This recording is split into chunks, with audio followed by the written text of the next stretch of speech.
παράνομες χωματερές, ανεξέλεγκτη διάθεση αποβλήτων, παράνομη καύση, ρύπανση εδάφους και υδάτων. Το περιβαλλοντικό έγκλημα στην Ελλάδα είναι υπαρκτό, αφορά όλους μας και έχει πραγματικές περιβαλλοντικές, υγειονομικές και οικονομικές επιπτώσεις. Μη μένεις απαθής. Spot and Stop Waste Crime.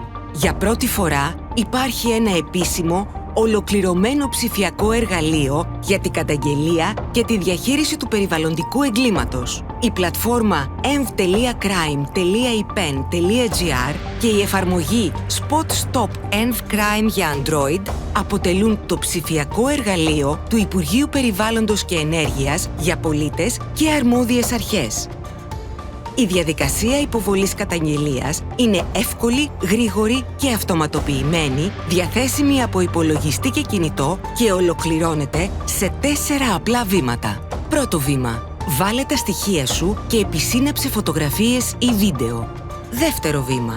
Επίλεξε τύπο συμβάντος και δώσε πληροφορίες. Τρίτο βήμα. Δήλωσε την τοποθεσία του συμβάντος.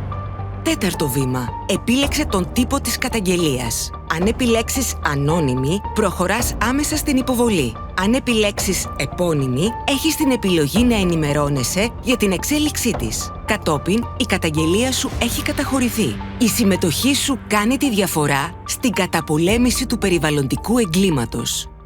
Πάρε θέση.